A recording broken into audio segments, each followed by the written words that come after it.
장르는 단 하나. 장르가 머니. 안녕하세요. 장르가 머니 앵커 권혁수입니다. 네, 안녕하세요. 작심 9일을 실행하고 있는 장르가 머니 아나운서 김하은입니다. 하은 아나운서는 올해 들어서 어떤 걸 가장 먼저 실행하고 계십니까? 저는 일단 9일 내내 네. 아침에 눈을 뜨자마자 네. 경제 기사를 하나씩 읽었어요. 경제 기사를 하나씩 읽는다. 네, 경제 오. 기사를 하나씩 읽었고 네. 제가 지난 주말에 네? 처음으로 술을 마시지 않았습니다. 금주. 저랑 비슷합니다. 저도 지금 금주까지는 아니지만 절주. 그다음에 뭐 지난주에 비해서 좀 살이 빠져 보이지 않습니까? 다이어트. 진짜 다이어트를 지금 실행해서 효과를 좀 보고 있다. 아, 진짜요? 실제로 감량이 있었습니다. 아니 9일 만에 이렇게 지킨 게 되게 많네요. 네, 그렇습니다. 우리 머니원저 여러분께서도 지금까지 실행하고 계신 거 365일 꽉 채워서 실행할 수 있기를 바라면서 저희와는 다르게 늘 바른 생활을 하실 것 같은 두 분의 경제 선생님 소개해드리겠습니다. 먼저 부릉부릉 박시동 평론가님 어서 오세요. 네, 안녕하세요. 경제를 쉽게 설명해드리는 박시동입니다. 네, 그리고 오랜만에 나와도 늘 친근한 사촌형 같은 권혁중 평론가님도 함께해 주십니다. 안녕하세요. 네, 안녕하십니까. 여의도 정보맨 여정 권혁중입니다. 그나저나 기사들 다 보셨죠? 이번 주에 코스피가 4,400, 4,500 최고치를 경신을 했습니다. 네, 사실 저희가 지난주에 꿈의 5천 이야기를 했었는데 네. 아니 그 이야기를 하자마자 꿈에 거의 뭐 한 10걸음 사실 다가갔어요. 26년도에 5천이 될 것 같냐 안 될 것 같냐를 지금 이야기했었는데 벌써 4,400, 4,500이 됐어요. 드디어 회복했습니까? 빨간색을 보기 시작했습니다. 축하드립니다. 지금 10개월 만에 웃는 모습을 처음 보는 것 같기도 하고요. 그렇죠. 와, 근데 저도 이렇게 장르 가머니를 함께 하면서 발전했던 것처럼 여러분께서도 하실 수 있습니다. 네. 네, 이렇게 할 얘기가 정말 많은 연초인데요. 오늘 혁수 앵커가 준비한 소식 궁금합니다. 네, 뭐니 해도 지금 경제 산업 분야의 최고의 뉴스는 바로 세계 최대 가전 IT 쇼 CES입니다. 지난 6일부터 9일까지 나흘간 진행이 되고 있는데요. 휴대용 컴퓨터, 아이팟, 플레이스테이션까지 매년 CES를 통해 우리 일상을 바꿀 엄청난 기술들이 새롭게 등장해 왔습니다. 그렇다면 올해는 어떤 기술이 세상을 놀라게 했을까요? 2016 CES를 이주앤머니에서 살짝 털어보도록 하겠습니다. 오, CES. 지난해 CES를 휩쓴 기술은 AI였고 또 네. 1년 사이에 AI가 정말 우리랑 많이 가까워졌잖아요. 맞습니다. 평론가님, 올해도 AI가 대세겠죠? 네, 맞습니다. 작년 CES에서도 메인 주제는 AI였어요. 그런데 우리가 말하는 AI, 그때는 손에 잡히질 않았어요. 그래서 데이터 센터라든지 네. 반도체 안에 들어가 있는 AI였어요. 그런데 올해 AI는 작년과 조금 다르게 테마가 바뀌었습니다. 뭐냐? 소위 말하는 피지컬 AI, 로보틱스로 진화한 AI가 올해 주제가 되겠습니다. 네. 그러니까 예를 들어서 신기한 로봇, 사족보행 로봇, 그다음에 사람을 닮은 휴머노이드 로봇 등등등이 어마어마하게 전시되면서 이제 우와, 이렇게 기술이 발전했다니라는 걸 확인할 수 있는 그런 주제가 바뀐 CES가 되겠습니다. 사실 예전에는 AI가 뭔가 이렇게 실현할 수 없는 뭔가 거품처럼 느껴지기도 했었는데 이제 그런 느낌 없이 너무 친근합니다. 두 분의 예. 평론가님께서는 CES에서 어떤 장면이 가장 인상 깊으셨는지 궁금하거든요. 먼저 네. 박시동 평론가님. 저는 우리나라 기업 현대를 얘기하고 싶어요. 현대. 그동안 사실은 사람을 닮은 로봇, 휴머노이드라고 하는데요. 이거는 이제 미국과 중국의 양강 체제 아니었냐, 우리는 좀 뒤진 거 아니었냐라고 좀 불안했었는데요. 이번에 현대가 야심차게 발표한 휴머노이드 로봇 아틀라스가 있습니다. 아틀라스. 네, 동작이 너무나 자연스럽고요. 사람보다도 더 자연스러운 관절 움직임을 보여줬어요. 그래서 현대가 현장에서 뜨거운 반응을 일으키면서 지금 가장 화제로 꼽히고 있어요.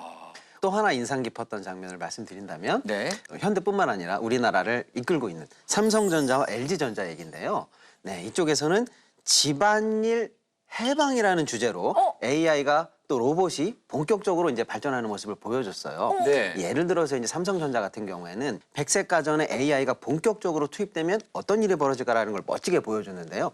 예를 들어서 냉장고에 우리가 그냥 아무 반찬이나 넣는 거예요. 네. 그러면 냉장고가 스스로 쫙 그걸 판단하고 블루베리다. 몇 월 며칠에 우리 주인이 이걸 넣었다. 그러면 냉장고 안에서 현재 2주까지는 보관할 수 있다. 그러면 알람을 딱딱 울리면서 블루베리 꺼내 드세요. 이런 이제 메시지를 준다라든지 가전과 AI의 결합된 모습을 삼성이 좀 멋지게 보여줬고요. LG 같은 경우에는 본격적으로 집안일을 하는 가사 로봇을 보여줘서 또 화제를 끌었는데요. 야, 이런 식으로 계속 우리 LG전자가 가사 로봇을 발전시킨다면 진짜로 우리 가사 도우미로 우리 집에 드리고 싶을 정도로 멋진 모습을 또 보여줬습니다. 그 아틀라스는 저는 의미가 있었던 게 아까 평론가에서 말씀하신 것처럼 처음에는 이제 공장으로 투입이 됩니다. 그래서 이제는 인간이 할 수 있는 이런 공장에서 할 수 있는 휴머노이드가 먼저 나오지만은 앞으로 이제는 실내에서 쓸 수 있는 휴머노이드가 나온다 그러면 저는 그럴 거거든요. 저는 네네. 만약에 가격만 합리적이라 그러면 네. 저는 씁니다. 가족으로 드립니까? 가족으로 드립니다. 아, 저는 드리는 게 아니라 모시고 싶습니다. 저는 모시겠습니다.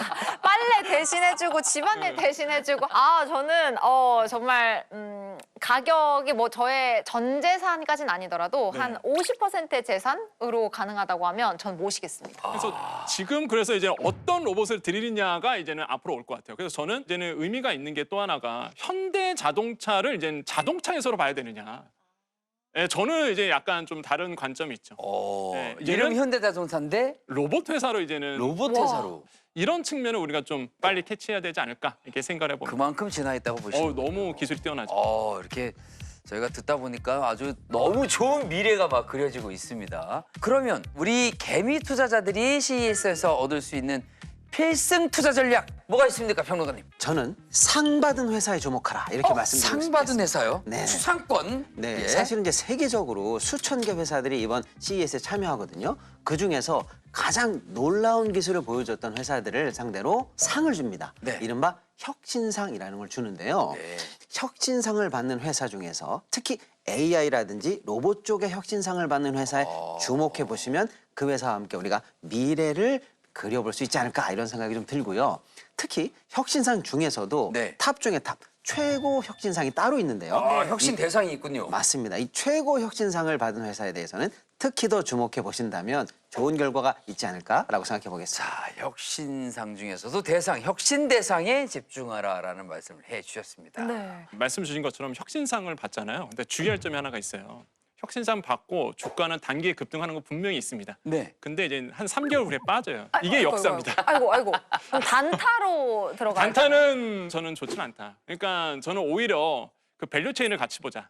그러니까 혁신상을 받았으면 그 로봇이에요. 예를 들어서 그러면 로봇과 관련된 기술을 갖고 있는 다른 이런 밸류 체인들을 같이 보시는 게 오히려 장기 투자할 때 훨씬 더 좋다라고 저는 보거든요. 그래서 너무 이렇게 휩쓸리지 말자라는 생각을 해봐요. 이거 진짜 중요한 대목입니다. 네, 그렇습니다. 이 공상과학영화 같은 2016 CES 소식은 여기까지만 들으시면 아쉬우시겠죠. 네. 직접 현장에서 발로 뛴 기자의 생생한 취재기가 바로 다음 주에 공개가 됩니다. 이 시간에도 지금 발이 안 보이게 뛰고 있다고 하는데 많은 기대해 주십시오. 자, 그리고 두 번째 이주의 머니 주제는 제가 골라와 봤는데요. 제가 요즘 매일 경제 뉴스를 눈 뜨자마자 접한다고 말씀을 드렸잖아요. 네. 저만 알고 있기 너무 아까운 소식이 있어서 좀 우리 머니언즈 여러분께 소개를 해드리고 싶어서 가지고 왔습니다. 2026년에 달라지는 금융제도.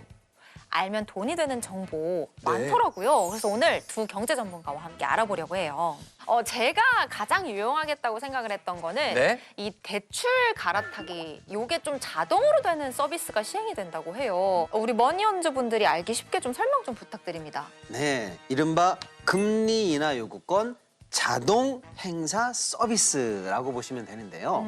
우리가 은행에 이제 대출을 받잖아요. 나의 신용 상태라든지 재무 상태에 근거해서 금리가 결정되거든요. 그런데 그때보다 내가 월급도 많이 오르고 신용도 많이 좋아졌어요. 그러면 나의 바뀐 신용 상태라든지 이런 걸 고려해서 네. 금리를 낮춰주십시오라고 은행에 얘기할 수 있는 것. 이게 바로 금리 인하 요구권인데요. 원래부터 있던 제도입니다. 그런데 사실은 잘 시행되지가 않았어요. 왜냐하면 서류 내야죠. 일일이 그거 준비해야죠. 은행에다가 신청하러 또 가야죠. 그런 단점을 보완하고자 자동으로 은행에게 요구해주겠다라는 겁니다.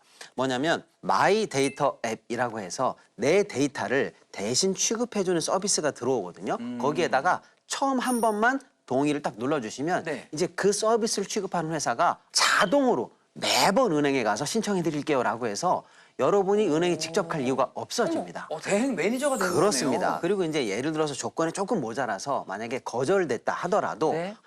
뭐 연봉이 조금만 더 오르면 다음엔 되겠습니다라고 해서 사유까지도 이제 명확하게 알게 되고 또 다음번에 그 사유가 충족됐다. 그럼 또 자동으로 신청이 되는. 그래서 금리 인하 요구권을 수많은 금융 소비자들이 잘 사용할 수 있는 자동 서비스가 이제 도입된다. 이렇게 보시면 될 것 같습니다. 와, 이게 돈도 아껴주지만 시간도 아껴주는 서비스라고 생각이 드네요. 자, 권혁준 평론가님은 새로운 바뀐 제도들 중에서 가장 유용하다고 생각되는 게 뭐가 있을까요? 저는 모두의 카드. 예. 모두의 카드. 네, 오. 꼭 뽑고 싶습니다. 왜냐하면 일단 기준 금액을 딱 정해놓고요. 이제 그 이상의 금액을 환급해 줍니다. 예를 들어서 수도권의 일반 국민 같은 경우에는요, 62,000원이거든요. 환급 네. 기준 금액이 그 이상의 금액을 다 환급해줘요. K패스 앱이라고 있거든요. 네. 거기에 들어가시면 이 모두의 카드 환급액 시뮬레이션이 가능해요. 네. 예를 들어서 오. 내가 한 달에 얼마 쓸 거고 거기서 내가 일반형인지 플러스형인지 구분하시고 금액을 넣으면은 내가 대충 얼마 돌려받는지가 나오는데요. 하도 저는 지하철 많이 타니까 12만 원을 썼는데 12월 달에 그렇게 썼어요, 실제. 네. 근데 시뮬레이션 돌려보니까 이제 1월부터는 58,000원이 이제는 저는 환급이 되는 구조로 되어 있습니다. 거의 반을 돌려받는 네. 거예요? 왜냐면 62,000원 이상은 돌려받으니까. 그래서 저는 너무 좋은 거예요. 지금 출시가 되고 있고요. 지금도 신청이 가능하시거든요. 그래서 지하철을 많이 타시는 분들에게 정말 좋은 환급 제도가 하나 생겼다라고 생각을 해봅니다. 오, 서민들을 위한 제도가 제가 생각했던 것 이상으로 지금 다듬어지고 있어서 굉장히 기쁜데요. 많은 분들의 부담이 이걸 통해서 좀 덜어졌으면 좋겠다는 생각이 듭니다.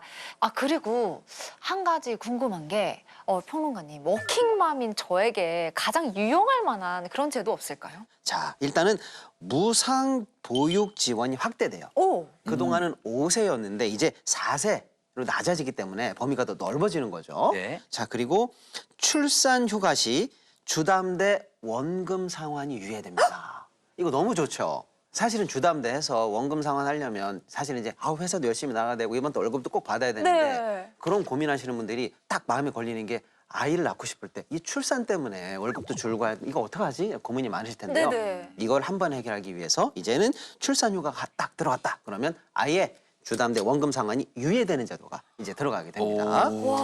자, 그리고 보육수당 비과세 한도가 월 20만 원으로 이제 확대가 되고요. 네. 그리고 신용카드 소득공제 한도가 이제 확대가 되는데 오.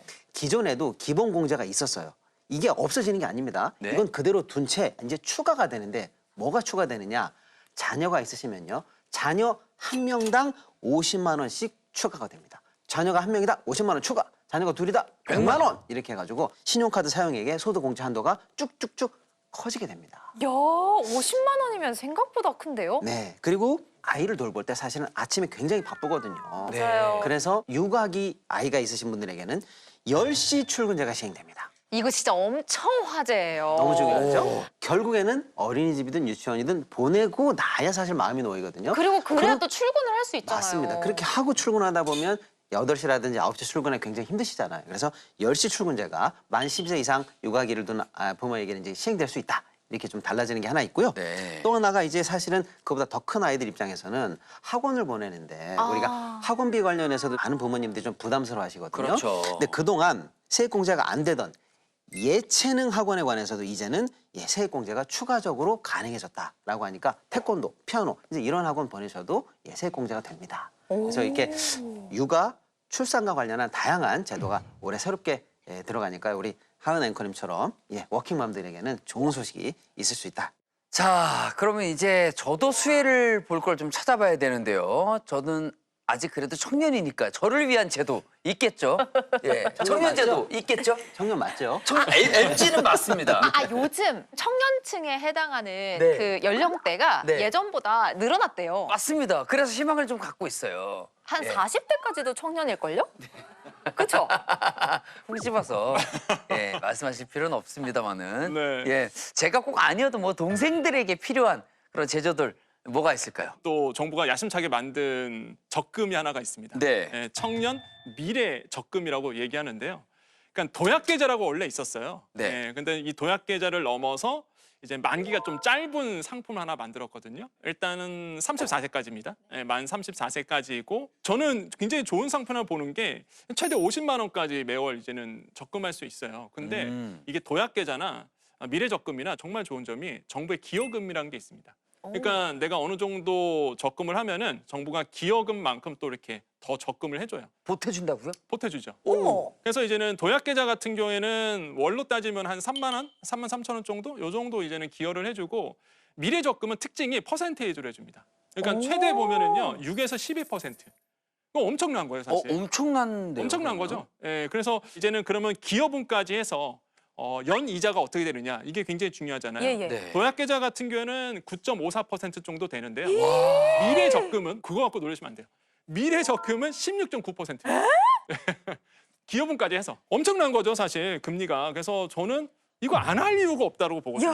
그러면 이제 MZ 세대를 위한 포트폴리오를 좀 정해본다 그러면 예를 들어서 내가 한 100만 원 정도 내가 투자할 수 있는 여력이 있거나 저축할 수 있는 여력이 있다. 그럼 네. 제가 좀 추천드리는 방법은 6월 달에 미래 적금 나오면 일단 한 달에 50만 원씩 네. 예, 일단 넣어놓고요. 남아 있는 50만 원, 50%는 ISA 계좌에 넣어놓으시고요.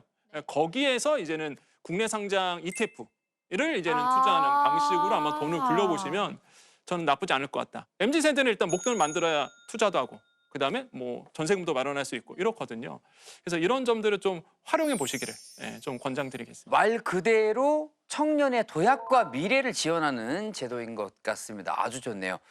자, 몇 개만 소개해드렸는데도 업데이트된 내용이 굉장히 많습니다. 더 자세한 내용은 재정경제부가 발간한 2026년에는 이렇게 달라집니다. 이 책자를 부처 홈페이지에서 다운로드 받을 수 있으니까요. 들어가셔서 하나하나 꼼꼼하게 확인해 보시면 좋을 것 같습니다. 네, 오늘도 알찬 정보 들려주신 권혁중 평론가님과는 여기서 인사드리겠습니다. 좋은 말씀 감사합니다. 네, 감사합니다.